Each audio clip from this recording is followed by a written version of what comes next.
museum quality, archival, Alaya. It's just a little too good. It's just a little, come on, give the sound. Hi, I'm Miley Cyrus, and this is my life and looks thus far. I am in a very good mood this morning because I'm doing my favorite thing, looking at pictures of myself. Okay. The Holy Bible. You know, behind every fabulous look is a 4-hour fitting. And I learned that by being Hannah Montana. Jeremy Scott designed this dress. We have been friends since this day until now. He comes over to my house and we dance on the table listening to Fergie, and his loyalty dressing me from this time when no designers understood dressing a teen pop star for a Disney TV show. He did, and I think that's part of Jeremy's genius. I think this is the day that I decided that I was gonna have control over what I was going to wear, because this was a time that I didn't have as much control because I was playing a character. So it wasn't always about my own feeling, but it was about what was best for the character. And as I started to understand that the magic of Hannah was actually the magic of me, I started infusing my own style into Hannah's style. But those hot pink Doc Martens, those were not my idea. This is 2010. This was in a club in Paris. I have 250 individual hair extensions. I am serving you about 4 Balmain belts that were my personal. I wore this because I felt like it was protective, and I also felt like it was a complete difference from Hannah Montana's style. So this was my way of expressing myself as Miley and introducing myself as Miley to the world. I had been a character for so long. So this was the beginning of like developing who Miley would be. Okay. This was the 2013 Met Ball. I was invited to go as a date to Marc Jacobs. James Colliardos did my makeup, and Oribe Canales did my hair. And it makes me emotional because the theme was punk, you know, and it was actually so truly punk, and I wasn't afraid and he wasn't afraid to really go there and to really lean in. Even though I knew it wasn't going to be completely understood or accepted by everyone, that's the point of the Met Ball, is to do something that will cause conversation and, you know, possibly controversy. And that's one of the least controversial things I did that year, was make my hair look like a palm tree. It's fashion. This was the 2013 VMAs. This teddy bear costume, which was extremely controversial and made a lot of people angry. I repeat, this teddy bear costume made a lot of people angry. This was inspired by a Todd James sculpture that I had fallen in love with. The bear reminded me of myself for some reason. I thought it was beautiful. And I had my own custom bear by Todd James made for me that I could be inside of and be birthed, which was what was happening. It was a rebirth. Oh, I love this. This is 2014, me and Madonna performing for the MTV Unplugged, which I had creatively customized to really represent the Bangers era. And as you can see, Madonna also gave you Bangers era tongue. Madonna also gave me the cowboy hat that I have on. She made it custom for me so we could be matching, and I still have it. I had this look made because I thought that it represented where I had been, where I'm from. We kind of made this a bit of a hoedown. That's why Madonna had to be there. I usually am kind of not that into denim because I feel like I look like everyone else, but Madonna is one person that she will never be like anyone else. She will always be Madonna, and she'll always stand out, even if that is in just a pair of jeans. All right, we're gonna start playing a really fun game. The game is called Archival Museum Quality, and this is our first piece. And this is Gaultier, and this was for the Grammys. And so every time I say Archival Museum Quality, you have 2 options. You can either do jazz hands, or you can do the Angeline. So I'll do both. And this is Archival Museum Quality. You heard me. At one time, I thought if fashion felt sophisticated, it felt boring, or it felt, you know, beyond my years and it wasn't my time yet, or I was too young or wanted to be too sexy to actually lean into something that felt, you know, mature. I also really liked it because it did work as a privacy screen. You always feel better when you know that you just look sickening. This is in 2019 for my dream gig. This was for RuPaul's Drag Race. Is this archival museum quality? It's archival museum quality.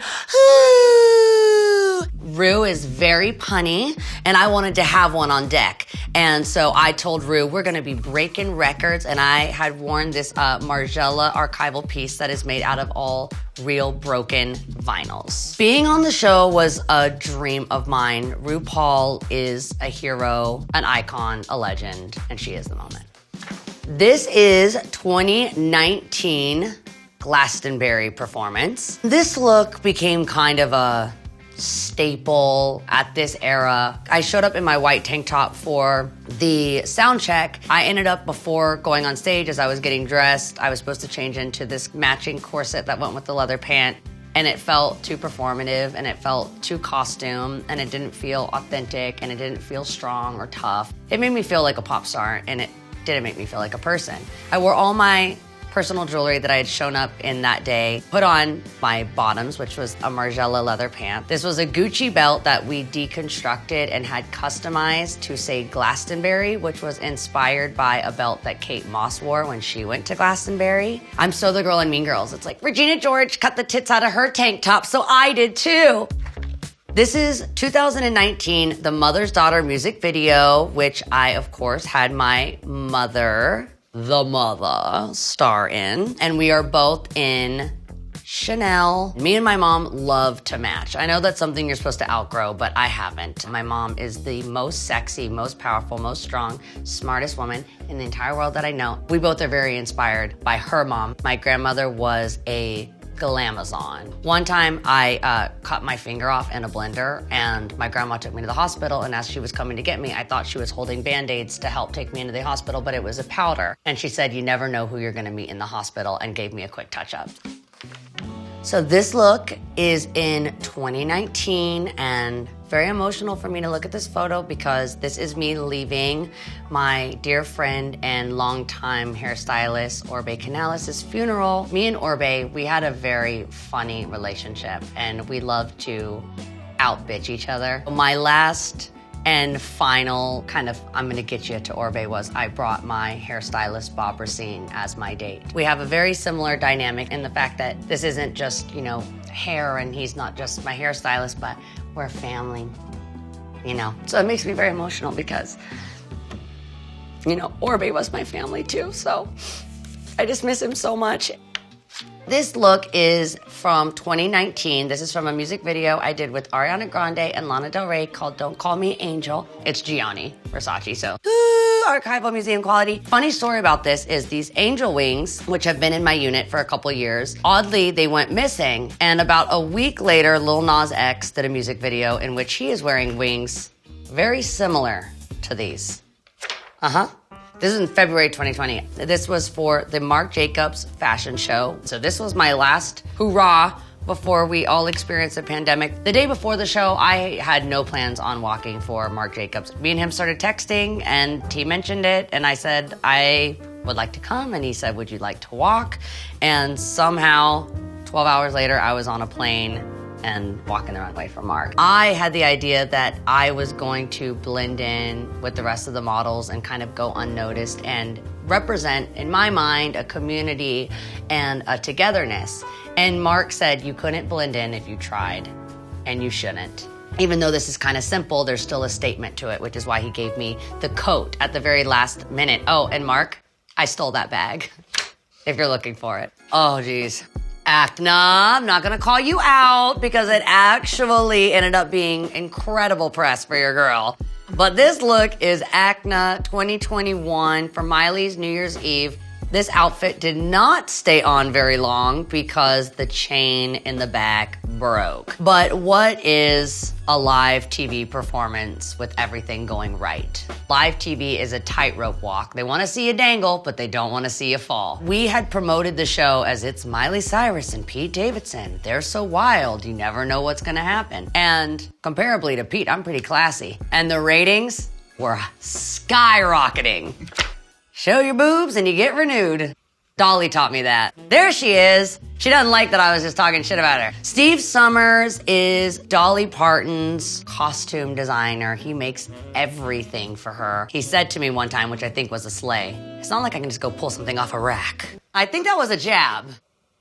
But anyhow, I said, Dolly, when we host together, this is like, Judy and Liza. It's gonna be major. Who cares what we're gonna do, what we're gonna sing? That part's easy. What are we gonna wear? What she usually does when she performs with other artists is she either matches them or she does the complete opposite. I personally love when Dolly crimps her hair. So this was a request from me to her to please wear the 80s crimped hair. We do kind of feel like, sisters. I can't even turn the page because Dolly looks so damn good.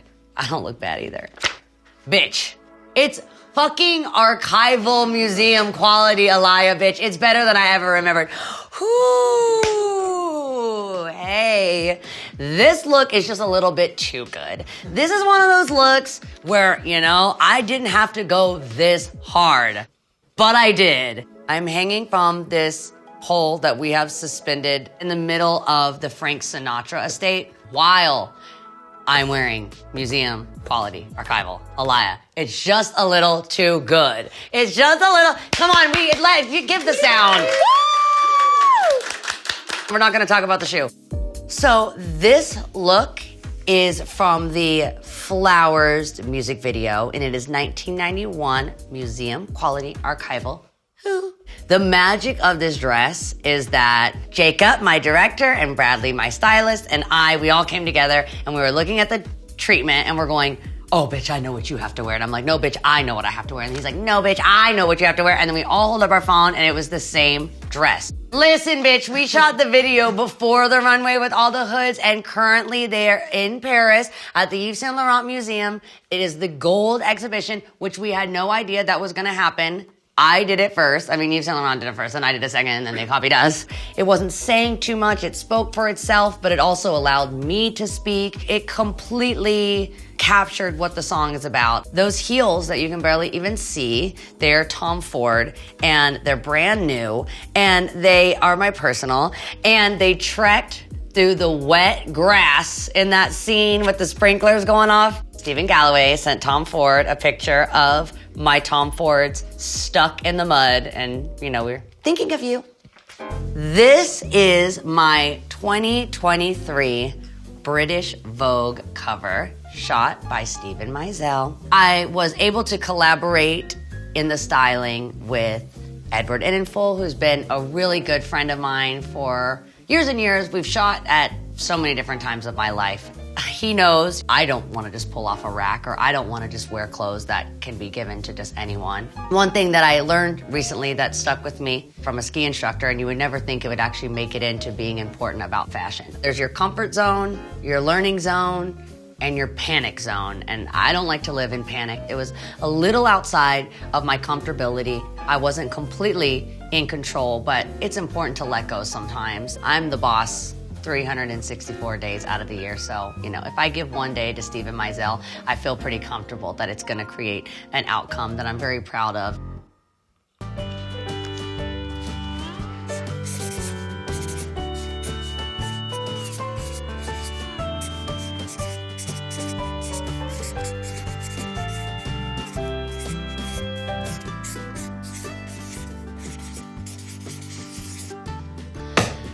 That was my life in looks. Thanks for watching, and keep watching. It's gonna be good.